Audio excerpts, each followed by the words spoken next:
nggak cerita horor dan sambil menunggu sahur, mending kita cerita horor. Kali ini gue mau cerita soal horor yang ada di pesantren ya. Setelah kemarin gue cerita gue pengen banget masuk pesantren, gue mau ceritain cerita-cerita horor yang ada di pesantren. Oke, ini kejadian pas malam hari. Ada seorang anak perempuan yang kebelet BAB ya kan. Ini jam 9 malam. Nih kalau di kota emang masih terang ya kan. Gue yakin juga lu pada masih nongkrong.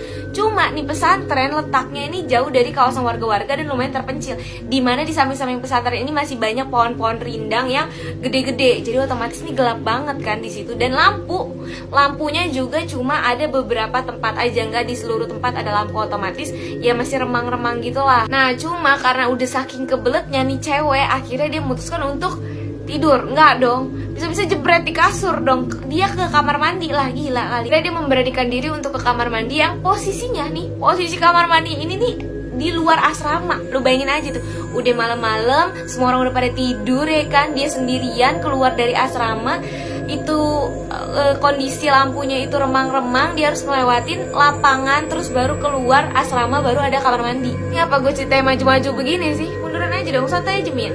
Sampailah dia di kamar mandi. Jadi kamar mandi itu ada 2 bilik, dan di tengah-tengahnya itu ada sekat tembok gitu. Tapi di tengah tembok di sekatan itu tuh ada bolongan yang bisa lah untuk ngoper kayak sabun, sampo dari kamar mandi satu ke kamar mandi satunya lagi. Nah pas sampai di kamar mandi, si cewek ini tuh udah ngeh kalau di kamar mandi satunya lagi tuh ada orang yang lagi mandi, karena suara jebar-jeburnya tuh kayak buru-buru dan kenceng banget.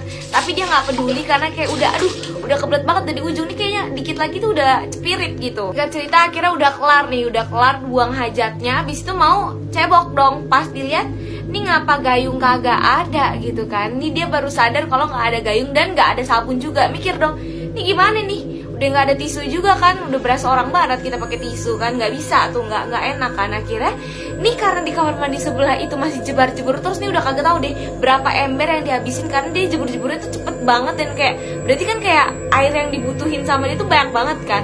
Terus akhirnya si cewek ini memberanikan diri, walaupun sebenarnya agak takut juga, siapa yang mandi malam-malam kan.